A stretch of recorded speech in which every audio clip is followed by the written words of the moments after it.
Salem! My name is Alina, my pseudonym is Kizu. Today I'm going to show my stats that got me to the top universities, that got me the full scholarships, and that also got me rejected from other universities. I'm going to share my experience, my mistakes, so you could learn from them, and I'm going to share some tips. In the next lesson, in the next video, I'm gonna do the Q&A. So yeah, leave your questions, I'll answer them in the next video. Let's start. The first thing that comes to my mind whenever we talk about stats is the academic part or the exams. And when it comes to exams, the first thing that comes to my mind is Ielts. So there's not much to say. I have 7.5, which was and is enough for me. But I don't really think that Ielts is the most important thing when it comes to application. It's just the criteria that you have to meet. Like there are some minimal requirements for English proficiency in different universities. For some it could be 7.5, for some it could be 8.0, like the Brown University. It could be 6.5, it could be just 7. Just score the minimal thing and you could apply. I don't think it differentiates you among the other applicants. So yeah. The other thing though does differentiate SAT. You know the 100 meme? Hey, Nick, what you get on the test? 100! Alan, what you get on the test? Finger, what you get on the test? What? Yeah, that was me. That was literally me. Because I took SAT twice, and each time I thought I'm gonna get 1,500. I got cooked instead. Score though was decent for the Nazarbayev University, the top one university in my country, and for some universities in America. So I did send my scores to universities and I got the offers. That's all I'm gonna say regarding the SAT. Next thing is IBs, like AB, and A levels.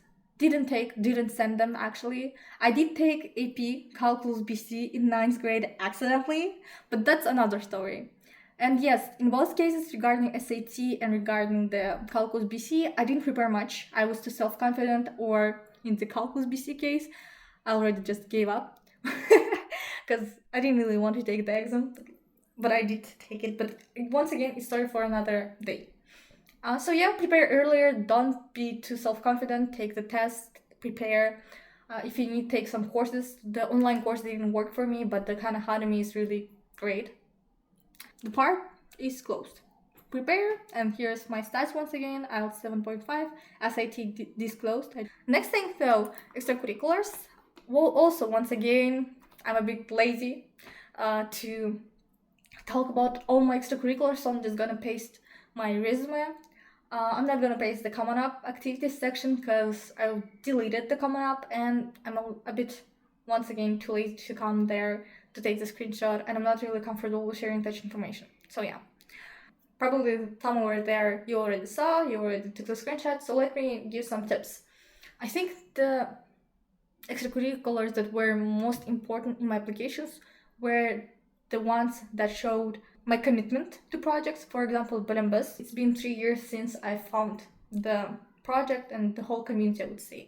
It shows commitment, it shows how I'm able to create community, how I'm able to grow the community, and that I'm not gonna just give up. Second thing is startup, I guess, because I applied to management, to business majors mostly, like business administration and stuff, and so I needed to show my experience in the business field, that I'm really interested in, that I'm curious, and that I'm already taking some steps to maybe start my own venture, maybe to learn from the practice, The third thing is my being a Technovation Girls Kizu student ambassador, because it shows that other people are already choosing me to be the ambassador of their brand, that I'm a reliable person. Same thing goes with the summer courses. I completed Babson College summer course. I already forgot the name, like Introduction to Entrepreneurship. I also completed the Stanford Pre-Collegiate Summer Institution courses, and it again shows that such universities, such big corporations like Technovation Girls, I'm not sure if I can call it a corporation, but organization, do choose me. They see me as reliable. So why don't the universities that I'm applying to see me reliable? They do, because you get what I mean. So yeah. That's the first three. I don't remember what I put the next two ones, because for the UBC and Uoft I had to apply to some other platforms like the websites, and there were only like 5 options of the extracurriculars, so I had to. It could be me being the vice president of our school and the value minister, so yeah, I took 2 roles at the same time. It was something normal or common in our school to take 2 roles, and yeah, I speculate, I'm not sure about that, so yeah. And also I was in robotics team as a team manager. It shows my well-roundedness, I would say. I'm the jack of all trades, and I do take pride in that. I'm going to talk more about the organization of your extracurriculars, like how to organize them, how to create a document, rather than how to find out what extracurriculars you need and what is the most valuable things, because you could get the insight from what I spoke about before. What I did to arrange everything, organize it so I could use it later. I suggest you to, in 9th grade, open a Google Drive or like some document. I did both. So Google Drive for certificates, my activities, so I could send the link to the summer programs or to the Common App. I used the link also. And I also opened another document with the document. Bro, the word is gonna lose its meaning for me. Document? Yeah.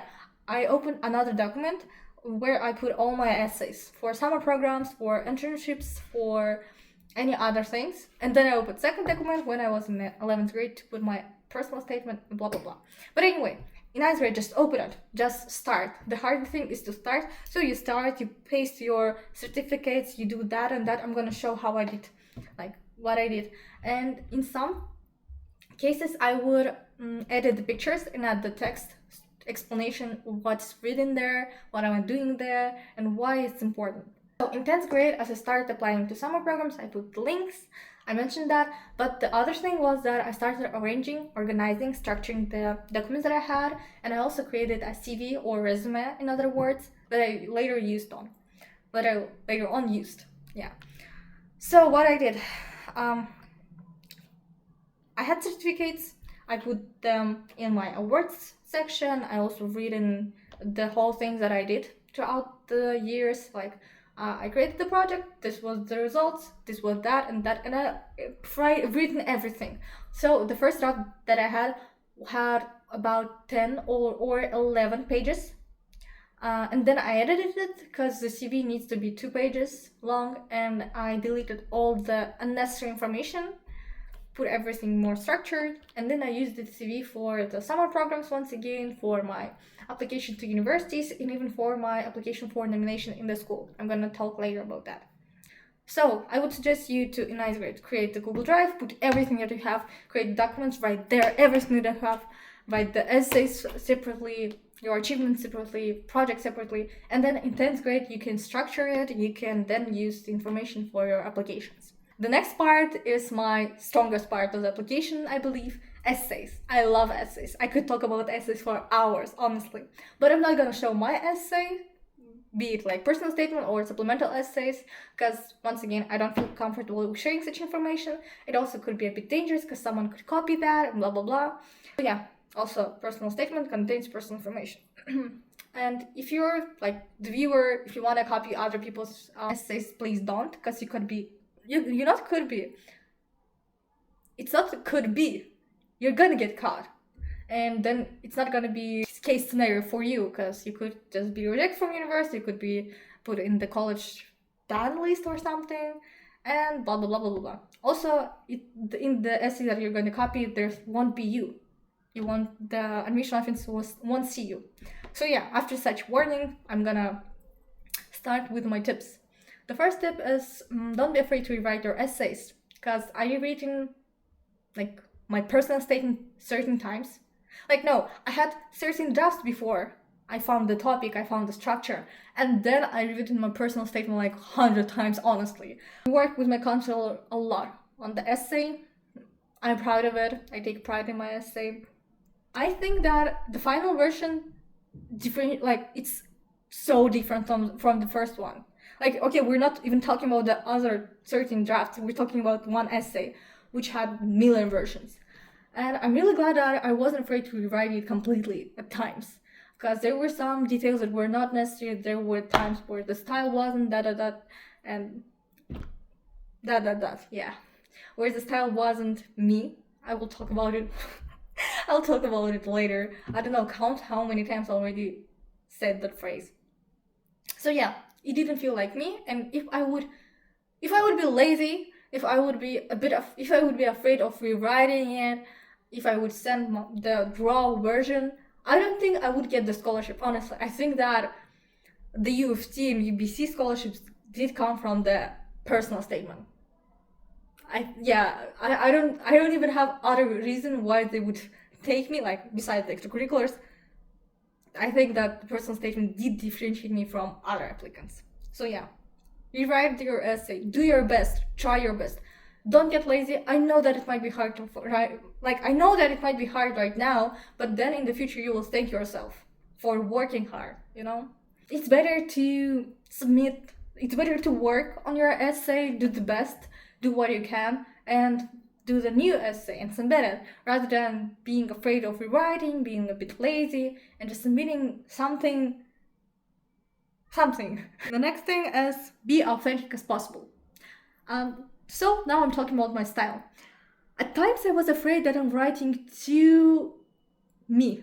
That I'm writing too in my style. My style could be a bit metaphorical. My style could be a bit vulnerable, I would say. And I thought that, I don't know if I should write like that. I did write like that for other things, like my poems and other stuff. But should I write like that for my essay, for my personal statement? I don't know. So I started to write like other people. And then when I showed my personal statement for the counselor or like my other supplemental essay, she would be like, "What? Who's that? Who wrote that? It's not you. I see that it's not you. I don't see you anywhere like there in the essay." And she would be like, you don't write like authentic? Why don't you write like you? And then I was like, yeah, I just saw that I'm writing to me, And she was like, write like yourself, because the whole point of the essay, of the supplemental essays, of the personal statement, is to show you to the admission office, is to show who you are, like the real you. So write like yourself, be authentic as possible. So yeah, I think that being authentic really helped me once again writing the personal statement, because my personal statement was about my first love. The next tip is read other people's essays. As I mentioned before, don't copy them, but rather take inspiration. So read other people's essays in the social media, in the network, internet, if they provide some, analyze what made them stood out, why they are good essays. There's also books from like college essay guys. There's also a website, you could check it out. I suggest it really helped me. There's also people who focus on reading essays, giving critique, giving feedback, like Aziz Muslimov in Kazakhstan. Also check out this guy. And I also sent some files in my Telegram channel, brainstorm.kz. It's the channel of my project, where I shared some tips, where I shared some files like of the books that you could read. Like there's a book with 50 Harvard successful essays or something. So yeah, check it out. I'm gonna probably paste screenshots somewhere here. So yeah. And whenever you read those essays, once again, as I said, analyze them, use the techniques they use. For example, my favorite technique, it's like the fourth tip that I want to give, is use the cycle rule. So cycle rule means that you're gonna provide a new perspective to a situation that you provided in the beginning. For example, there was a situation in the beginning, you write like that, and then at the end, you write another perspective, but for the same situation. I use it for my personal statement, and I think that the rule, like the technique, does help you to show your character development, to show how you changed, how your perspective on the things changed. And it's just a really great, I really love this technique, not only in the essays, of course, in the movies. It just absolute cinema, honestly. I don't have any other words to describe it, so use it. But use it in the right way, of course. And the fifth one is, when choosing the topic, brainstorm everything. As I mentioned before, I've written like 13 drafts of various personal statements before I found the perfect one for me. And yeah, I've written about the mirror, I've written about the cup, like my last essay is about the cup. I've written about chess, I've written about almost everything, about the scars, about my nickname, Kizu, like what it means, and so on and so on. So yeah, brainstorm everything. And then you will find eventually your right topic. It's okay to, once again, you write your essays, it's okay to find another topics. And yeah, how I found my topic was me not being over the topic. Like, I wasn't over my first love at the time. It was a bit triggering for me, because blah, blah, blah, and blah, blah. But because I wasn't emotionally over that, because I was still in that situation, I've written it as I did, like authentically, maybe a bit emotionally, but yeah, it also helped me to cope with that. So for now, not for now, but now I'm over it. Yeah. And the last one, read books. That's basic. I know that's basic, but don't only read books, write yourself too. Because I really love writing, honestly. I still write some stories, some poems, and I used to do that too. And I also used to write fanfics, which is why I have my own style. Because if I didn't write fanfics, I wouldn't have my own style, but blah, blah, blah, blah, blah. So yeah, I used to write fanfics, so I have my own style before the 10th grade, before the 9th grade, and it helped me to write the essays, it helped me to deliver my thoughts in the way that I wanted to. So yeah, if you wanted to write a fanfic but was afraid, or didn't even have the chance to, or like it sounds a bit, like weird kids do that, I don't want to be claimed as a weird kid. Nah, do it. Now's the time, because you're writing the fanfics not only for your own pleasure, but also to create your own style, so you could write your essays for the applications, Think smart. Like, here's your sign. Next thing is letter of recommendation. I asked for 6 people to write me the letters. Here's the list of the people. And I just wanted to provide as much as I could, like the various perspectives. Also, there were different universities in my college list. Some of them were more like liberal arts schools, some of them were math or like hard skill schools. You know what I mean? And I had to choose, like for example, for the liberal arts school, I would choose like the English subject teacher or someone more creative, artsy, while for the school that valued the math, computer science, I would choose like my IT teacher, informatics teacher, and teachers that could show me from this type of side. Like for example, biology teacher. I know that it might sound like, I know that it's science, but it doesn't really remind you of math, But biology teacher was also my mentor for the startup, so they could talk about me being the coder and blah blah blah blah blah, While the informatics teacher was also my robotics mentor, so they would talk about me in the robotics field. Yeah. So take in mind, whenever choosing your recommendators, like the people who are gonna write the letter of recommendations, take in mind that you have to choose them for specific schools and based on the school's values, Yeah. Also ask them earlier as possible, like not in the August, but like at the start of the year. But I also written some people in August, and I also apologized for bothering them, but they were okay with that. Because when it comes to writing the letter of recommendations, when you're going to be earlier than other people that also ask for the letter of recommendations, you're going to be the first one to get the letter of recommendation once again, or they're going to be more thoughtful, they're going to take their time for writing your letter of recommendation in one hurry as they would with others. Like, there's a deadline for 7 days, of course they would be in the hurry, or they would just reject you and say, no, I'm not gonna do that. But if you're gonna be like months before the deadline, they would be, okay, I'm just gonna take my time, I'm gonna write the letter of recommendation, and that's it. Also, when in Common Up, there's a brag sheet, official brag sheet that you could use to remind the teachers about the special moments that you had together, or about the achievements, awards, because teachers have a lot of students. So yeah, use it. It's my tip. I did use college brag sheet, Common Up brag sheet.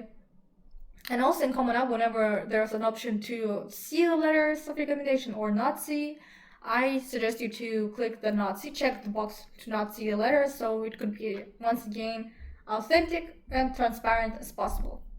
Fifth one, nominations. I applied to 3 nominations. I won 2 of them, once again UBC and uoft.